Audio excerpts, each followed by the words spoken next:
We're having this referendum because the provincial government sponsored a process whereby the Citizens' Assembly would look at whether or not we wanted to change our voting system. They decided they did. They wanted STV, the Single Transferable Vote.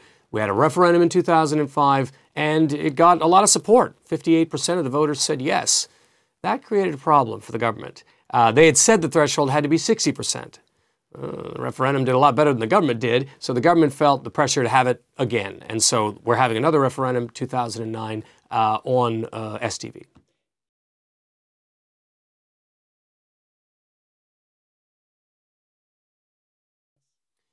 In Canadian experience, no. It's not common for us to have supermajorities, these 60% rules. All of our voting systems in the past have been introduced with 50% plus one by legislative majorities or when they were founded. So this is a completely new innovation, which makes one suggest, why? Why are we having this supermajority rule? Personally, I think it's another barrier to changing the system.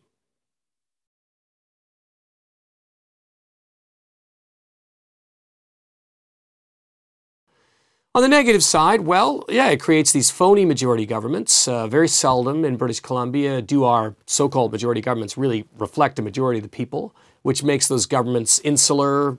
They're not inclusive. They're not very representative either. Our system makes it very difficult for new parties to get into the political system. And it also doesn't really reflect even the supporters of the biggest parties. We often find that supporters for even the two largest parties have voters who are orphaned in different parts of the province because their party doesn't win there.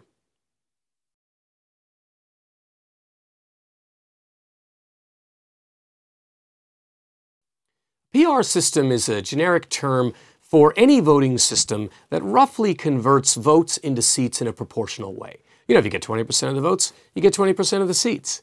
There are three kinds of proportional voting systems typically. There's the party list systems that we see in Scandinavia and in the Benelux countries. There are mixed member proportional systems. That's the system they use in Germany and New Zealand. And then the other group of proportional voting systems is STV, the Single Transferable Vote.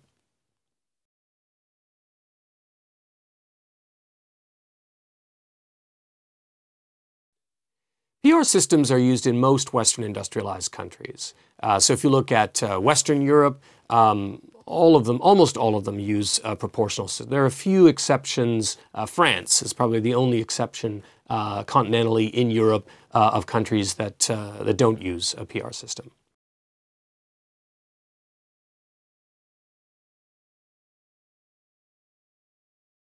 This is an interesting point because a lot of people think that in our system, people get elected and they have a majority of the support in a riding, but they don't actually. Our system only insists that you have what's called a plurality. And what that means is that you just have more votes than anybody else, any other single candidate. But often what we find is that the winner might have 40% of the total votes, sometimes even 30 in the 30%. We had a case in our 2004 federal election of a candidate who won with 26% of the votes in the riding.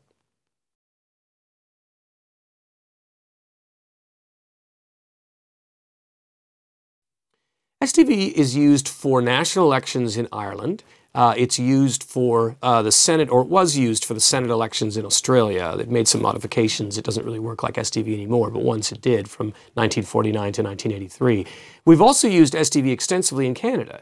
We used STV for the elections to the provincial legislatures from Winnipeg in Manitoba, so the urban riding, and in the urban ridings in Alberta also used STV for about 35 years, Edmonton and Calgary. We also used STV municipally in 19 municipalities across Western Canada. In some cases for long periods of time. Calgary used STV from 1916 to 1963, and Winnipeg used STV for municipal elections from 1920 to 1972.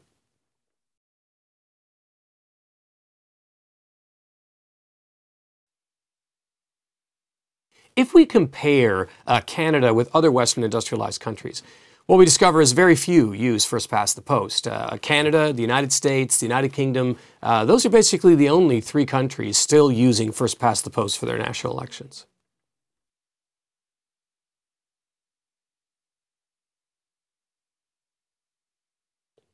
I think whatever the voters vote for is democratic. If people want to give one party a majority, that's their right. And if they don't, then I don't think that party has the right to commandeer that majority support if they haven't earned it. At the end of the day, I think you should have to have the votes. If you've got a majority of the votes, you have every right to have your single-party majority government. But if not, well, then that's one of the democratic challenges, is that we've got to figure out a way for our minority opinions to work together. What's interesting in looking at the European experience is that they have a long history of minority and coalition governments, and they've managed to get things done. So the idea that coalitions are undemocratic or they can't get things done, when we look at the evidence is that coalition governments have been very effective in PR systems.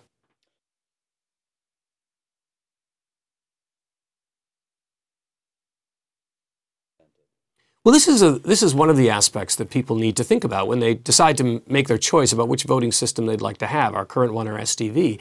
Our current system keeps out parties that can't get, well, often you need to get 35 or 40% of the vote in a riding before they can get even one seat. That's a really high threshold, which has the effect of limiting the competitive nature of our system.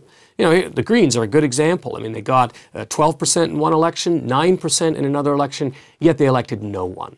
Now compare that with Ireland with STV, where the Green Party is much weaker. In various elections, they've gotten between 1 and 2%, and yet they've managed to get 1 or 2% of the seats.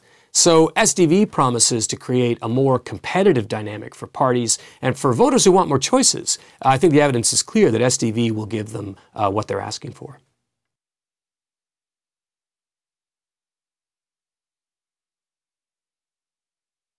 The benefits of STV to the voter is that very few votes will be wasted. The STV is a very sophisticated voting instrument. It allows voters to make a recommendation, to their fellow voters about the kinds of people they'd like to see elected. And it does it in a way that allows voters to avoid the kind of strategic pressures that they face in our current system. In our current system, people might think, well, I like this person, but I don't think they have much support, so I better vote for this person I don't like as much, but I really want to defeat that person I don't like. I mean, it doesn't allow voters to do what they really want. STV will free up voters to vote for what they want without fear of wasting their vote and without fear of piling up a lot of support on a candidate that's already popular. So in that way, STV will empower voters.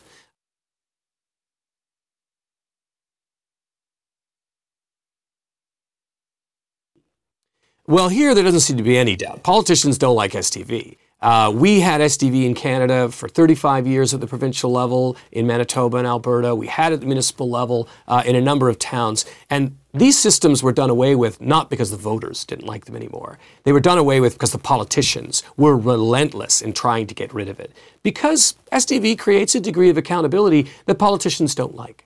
In Ireland, they've had the system since World War I. Twice the politicians have tried to get rid of it. Twice the voters have said no. We want to keep STV. So yeah, I mean, it's interesting to see one of the reasons that STV hasn't been adopted widely across Western industrialized countries is not because it isn't a good system and not because the public wouldn't like it, but mostly because the public is not in charge of making those decisions. The people who make the decisions about voting systems are the politicians, and not surprisingly, they choose systems they like.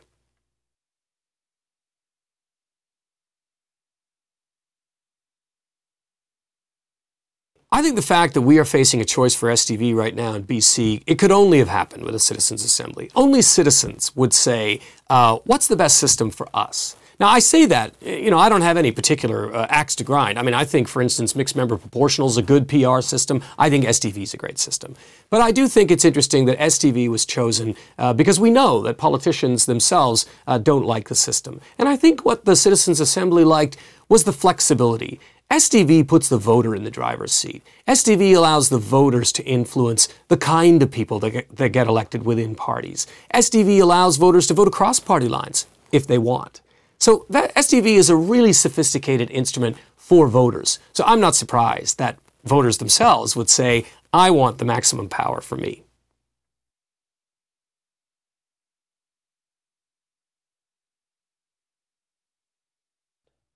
Well, I don't think there's any evidence to support the claim that STV is too complicated for voters. If we look at the experience in other countries, and here in Canada, I mean, literally millions of people in Canada have already used STV.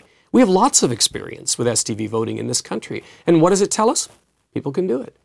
Whether or not people can successfully use any ballot, whether it's STV or our own, depends on the degree of voter education that there is and the amount of help there is in the voting location. If we're concerned about STV voting, we need to make sure that there's enough people when we try out the system so that people can ask questions and get it right. But you know, when we go to countries that use STV now and we ask voters, they know how the system works. In other words, people don't have any difficulty voting with STV.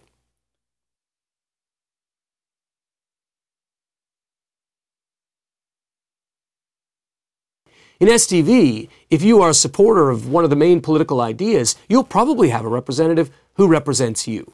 Now you will feel empowered. Now when you want to go and talk about an area of public concern that you want your champion to talk about in the legislature, you'll feel confident that that person really will do it in a way that you never would in our system.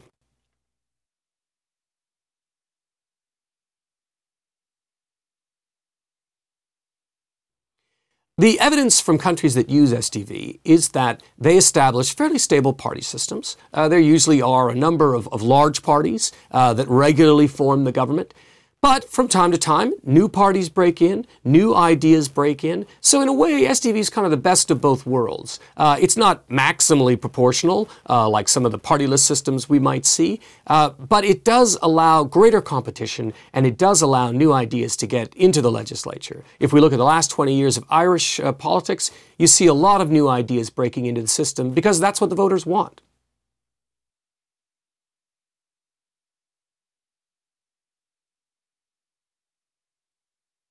You know, if you ask people, how did Gordon Campbell get 97% of the seats with 57% of the votes, there's very few people who could tell you that, who could explain how that occurred.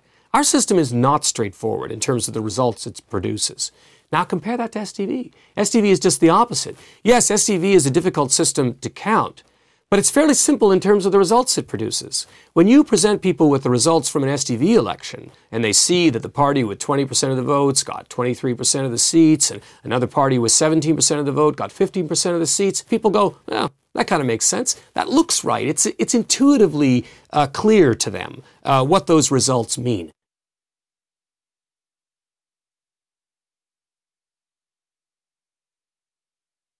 If people want better representation, if people want more accountability, if people want government that is closer to the people and listens more carefully, if they want government that's more inclusive of different points of view, then I think they can't help but vote for STV. STV is going to give them those things. It's certainly going to be a much better situation than what we face in our current system.